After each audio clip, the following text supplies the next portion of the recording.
No motorcycle is perfect. I've said this time and again because I like to believe that no manufacturer can get it right 100%.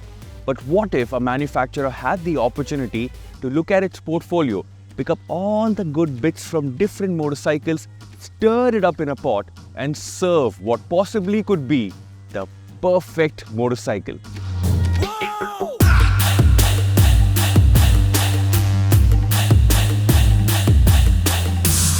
Meet the NS400Z, the newest pulsar on the block. A motorcycle created using sugar, spice and everything nice. At least that's what Bajaj is trying to say. But what is the NS400Z really? Let's decode things one at a time. I want to start things off with something a little more subjective. Looks. I know some of you guys like the design of the 400, but a lot of you guys on the internet aren't fans, and I am on your team. Bajaj has done a few things to make the 400 stand out. For example, the headlamp is new and that will suggest that this is a 400. There are shrouds here.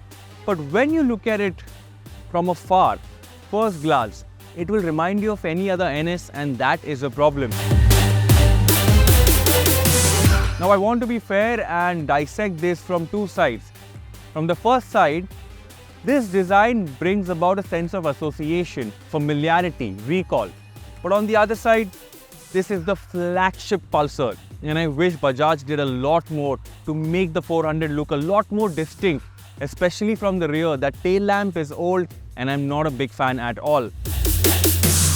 But all of this has been put together for one reason only, and that is cost. I will talk about that later in the video, but for now, let's move on to the engine. Whatever you do, don't let your guard down.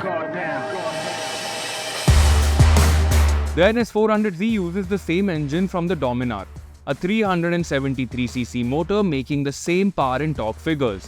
No change whatsoever, even in the tune. It's a tried and tested setup, and a lot of you guys have appreciated that in the past. I remember that the NS200 had a very peculiar high revving character. The 400 feels similar, but with a bigger tooth on the rear sprocket. The acceleration feels better too. 0 to 60 in 2.8 seconds, 0 to 100 in 6.9. That's fast. In fact, the claimed top speed is 154 km per hour, but we saw more than 160. This was definitely a speedo error, but the point is, the NS400 can run, and I like it. What I don't like is the refinement and the gearbox. The engine feels buzzy till 5000 RPM, after which it gets quiet, but refinement issues creep in again after 6000 RPM. Most of it comes through the handlebar and the pegs, while the tank section remains relatively quiet almost all the time. The gearbox is pretty clunky too. Bajaj has introduced ride-by-wire, but that too can be better calibrated because right now it does not feel as precise. The 400 does not use the old 373cc Duke setup because cost, and the quick shifter is missing too because, yes, cost. However, Bajaj is known to take feedback and improve things before rolling it out to the market, and I hope some of these issues are addressed as well. Run it up. The suspension on the NS, though firm, is really well set up. You see, when manufacturers make street fighters, they want the product to stay in character, and that is why they tilt the scales more towards the firmer side. I do this every day. Thankfully, in spite of being firm, it is not harsh, and the NS can take on city roads quite easily. And when you move things to the highway, the motorcycle feels really planted, doesn't wallow around too much, and that is a great thing. Bring it, we a nightmare for whoever. When it comes to ergonomics, the NS feels like a comfortable street fighter. Pretty upright in terms of posture, and the not so rear set pegs won't tire you out that easily.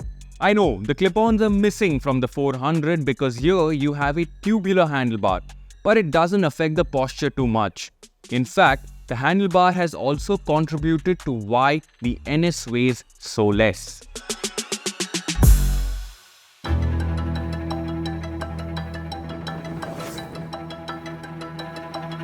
I still remember riding the NS200, and one of the key highlights for me was handling.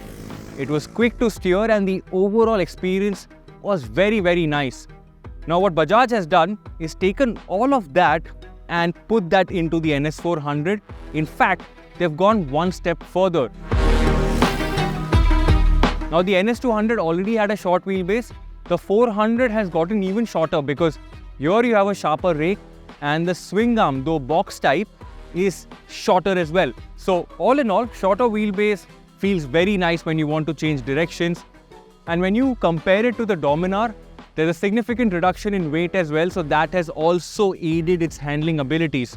The perimeter frame again was a highlight from the NS200 that continues to be a part of the 400. The only problem that I have, tires, I wish it was equipped with better tires because the MRF combo that we have here just lacks grip and feel. But then again, this is a motorcycle that's mostly going to be used in the city or on the highway, not at a track like this or any track for that matter. So it should not be a big problem, but overall very, very impressed with how this handles.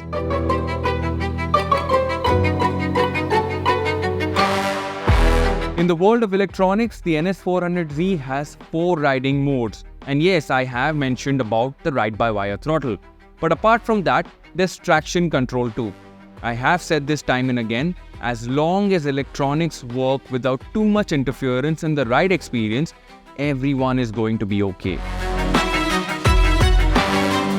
The display, though new, looks weird, especially the small box on the right-hand side.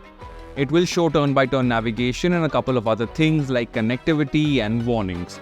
Could Bajaj have added some more tech to the NS400Z? No is the straight answer because cost. I'm the bigger man, standing like a giant, making moves that shake your city down. So, is this a rebadged Dominar? Well, if it helps you sleep well at night, sure. But what Bajaj has tried is to create the perfect motorcycle by taking different flavors off their shelf. Is it the perfect motorcycle? Maybe it's not, but it's close. It's close to being there. Started low, here we go. Yeah. People talk about value for money, but please look at value for displacement as well. This is a 373cc motorcycle that's just priced at Rs 1.85 lakh. This combination is something that I saw many years ago with the Duke. But for Bajaj to even attempt something like this in 2024 is absolutely insane. But that's just the spec sheet. Let's park that for a minute. When we talk about the ride experience, the NS felt like an NS in so many ways. The way it handled, familiar engine, extra features, so on and so forth. But I would like to say this, it is a good motorcycle, but it does not feel special. I remember riding the 390 Duke and came back with a smile. Similarly with the Scrambler 400X. But this just feels like a good motorcycle. It's a motorcycle for a rider, maybe not for an enthusiast.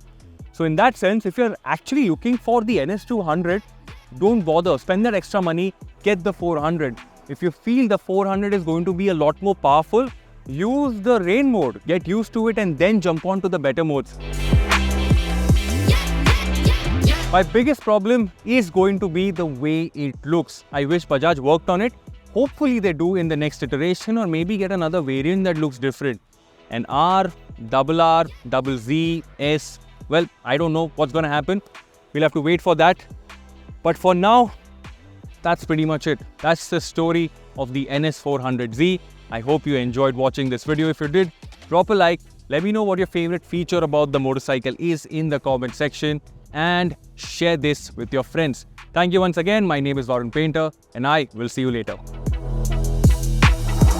Started low, here we go. Yeah. Check my facts, speak and act. Whoa, from the dust to the crown. Yeah, take it or leave it. Ain't gonna let no one in my head. Yeah, cause I'll be flying.